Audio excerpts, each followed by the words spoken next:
Iblis serigala itu menatap api yang menyala di jimat bola api, wajahnya memucat ketakutan, dan ia berkata cepat, akan kukatakan.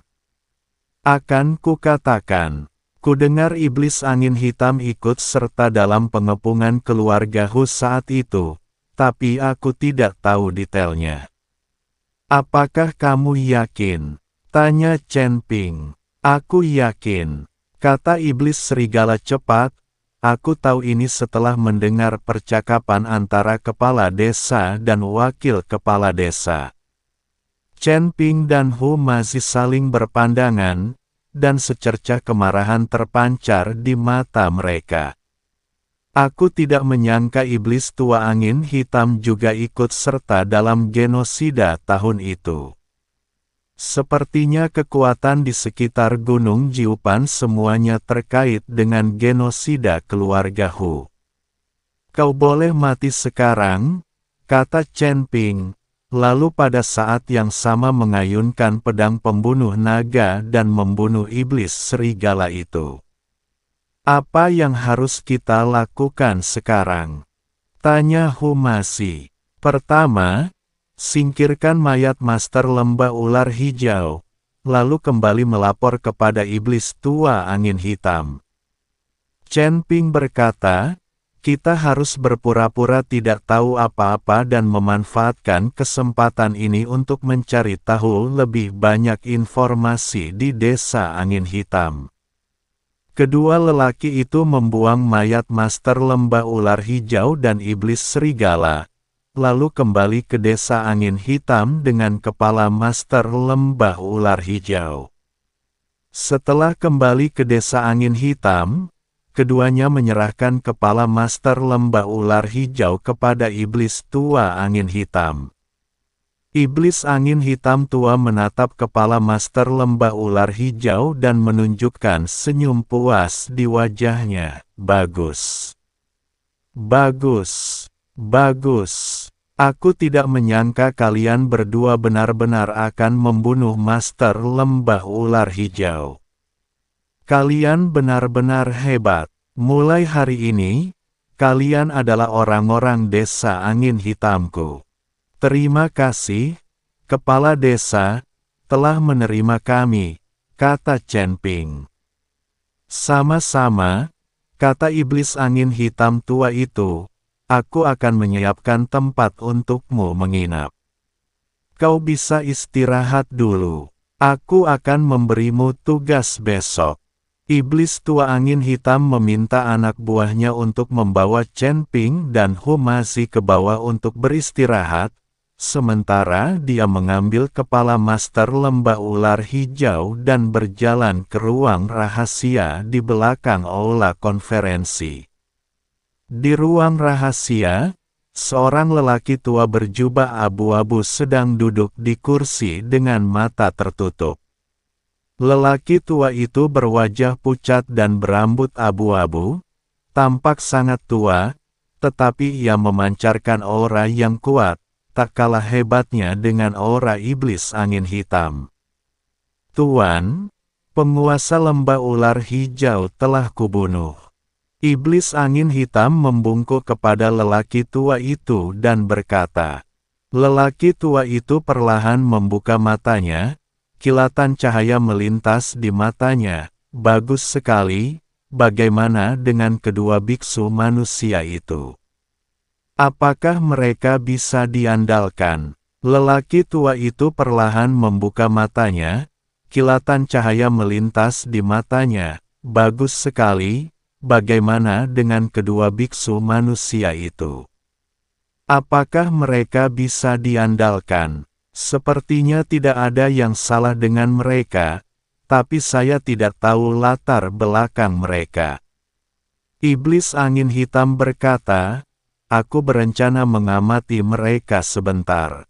Jika mereka bisa diandalkan, aku akan memanfaatkan mereka. Jika mereka tidak bisa diandalkan, aku akan membunuh mereka.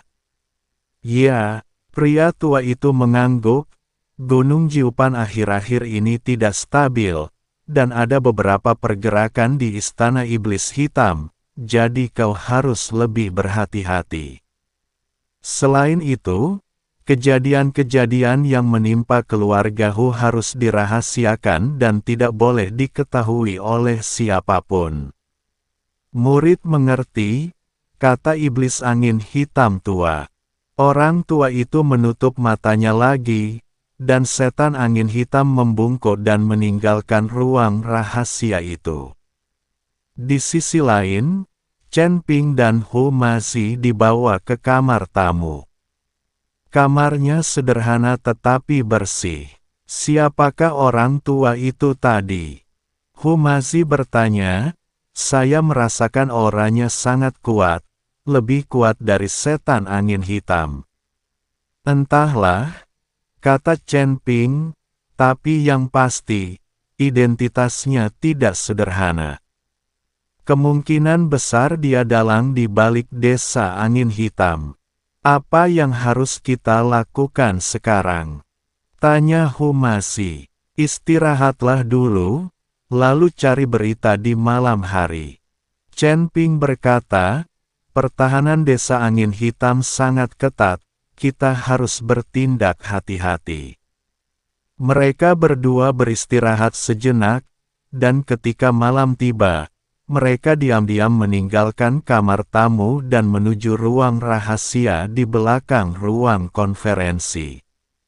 Mereka tahu bahwa setan angin hitam dan lelaki tua itu mungkin sedang mendiskusikan masalah penting di ruang rahasia, dan mungkin mereka bisa mendengar beberapa petunjuk tentang genosida yang terjadi tahun itu.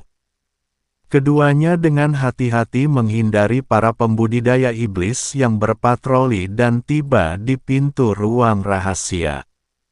Pintu ruang rahasia itu terbuat dari batu hitam dengan ukiran rune yang rumit. Pintu itu memancarkan cahaya redup dan jelas dijaga oleh sebuah pembatas. Pintu ini terkunci. Bagaimana kita bisa masuk? Tanya Hu masih. Biar ku coba, kata Chen Ping, lalu mengeluarkan jimat dari tangannya dan menempelkannya di pintu ruang rahasia. Rune pada jimat pembubar larangan berkelebat beberapa kali, dan rune pada pintu ruang rahasia berangsur-angsur meredup, dan larangan pun dipatahkan. Mereka berdua diam-diam membuka pintu dan berjalan memasuki ruang rahasia. Di ruang rahasia, setan angin hitam dan lelaki tua itu sedang berbicara. Tuan, apakah menurutmu istana iblis hitam akan tahu bahwa kita ikut serta dalam pengepungan keluarga Hu? Tanya iblis angin hitam tua. Mungkin tidak. Orang tua itu berkata, apa yang terjadi saat itu dilakukan dengan sangat rahasia, dan orang-orang dari istana iblis hitam juga terlibat. Mereka tidak akan mengekspos diri mereka sendiri. Bagus. Iblis angin hitam menghela napas lega dan berkata, aku takut mereka akan menggunakan ini sebagai alasan untuk menyerang desa angin hitam kita. Jangan khawatir, istana iblis hitam sedang sibuk dengan urusannya sendiri dan tidak akan mudah menyerang kita. Kata lelaki tua itu, namun, kita juga harus bersiap untuk berjaga-jaga. Baik, Tuan, kata iblis angin hitam tua. Chen Ping dan Hu masih bersembunyi di pintu ruang rahasia. Mereka mendengar percakapan mereka berdua, dan kilatan amarah terpancar di mata mereka. Aku tidak menyangka istana iblis hitam dan desa angin hitam terlibat dalam genosida tahun itu, dan mereka bahkan berkolusi satu sama lain. Mereka benar-benar pantas dihukum mati. Pada saat itu, lelaki tua itu tiba-tiba membuka matanya, melihat ke arah pintu, dan berteriak, siapa di luar? Chen Ping dan Hu masih tahu mereka telah ketahuan, jadi mereka berhenti bersembunyi dan segera bergegas keluar. Kalian berdua. Setan angin hitam menatap Chen Ping dan Hu Mazi dengan ekspresi terkejut dan marah di wajahnya. Beraninya kalian menguping pembicaraan kami. Setan angin hitam tua, kau benar-benar penjahat yang hina dan tak tahu malu. Teriak Hu Mazi dengan marah, aku tidak menyangka kau juga terlibat dalam pengepungan keluarga Huku. Aku harus membalaskan dendam rakyatku hari ini. Setan angin hitam tua, kau benar-benar penjahat yang hina dan tak tahu malu. Teriak Hu Mazi dengan marah, aku tidak menyangka kau juga terlibat dalam pengepungan keluarga Huku. Aku harus membalaskan dendam rakyatku hari ini. Balas dendam, cuma kalian berdua. Setan angin hitam mencibir, karena kau mendengar sesuatu yang seharusnya tidak kau dengar. Jangan salahkan aku karena bersikap kejam dan bengis. Setan angin hitam dan lelaki tua itu menyerang pada saat yang sama, menuju ke arah Chen Ping dan Hu Mazi. Chen Ping dan Hu Mazi sudah siap dan langsung melancarkan serangan balik. Chen Ping mengeluarkan pedang pembunuh naga dan bertarung melawan setan angin hitam.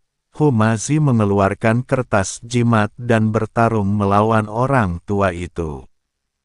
Pertempuran di ruang rahasia itu sangat sengit. Gelombang kejut yang dihasilkan oleh benturan kekuatan spiritual menghancurkan meja, kursi, dan bangku di ruang rahasia itu. Iblis angin hitam sangat kuat, setara dengan seorang kultivator tingkat 3 puncak di alam abadi bumi. Meskipun Chen Ping juga cukup kuat, sulit baginya untuk menang untuk sementara waktu. Kekuatan lelaki tua itu bahkan lebih tak terduga. Hu Mazi sama sekali bukan tandingannya. Ia segera terpuruk dan berada dalam bahaya. Guru Hu, hati-hati. Ketika Chen Ping melihat Hu Mazi dalam bahaya, dia menjadi cemas dan ingin maju untuk membantu, tetapi dia terjerat oleh setan angin hitam dan tidak dapat melarikan diri. Di saat kritis ini, Hu Mazi tiba-tiba teringat akan teknik jimat warisan leluhurnya. Ia segera mengeluarkan beberapa lembar kertas jimat dan dengan cepat menggambar jimat yang kuat. Kekuatan leluhurku, bantu aku mengalahkan musuh. Hu Mazi berteriak dan melemparkan jimat itu ke orang tua itu. Jimat itu meledak dengan cahaya menyilaukan di udara, membentuk telapak tangan emas besar, yang menamparkan ke arah orang tua itu. Orang tua itu tidak menyangka Hu Mazi bisa mengeluarkan jimat sekuat itu. Ia terkejut dan segera mengalirkan kekuatan spiritualnya untuk membentuk perisai hitam untuk melindungi dirinya sendiri. Dengan suara keras, bang, telapak tangan emas itu bertabrakan dengan perisai hitam, menimbulkan suara yang menggetarkan bumi. Perisai hitam itu hancur berkeping-keping, dan lelaki tua itu terkena telapak tangan emas, terlempar mundur dan menyemburkan darah.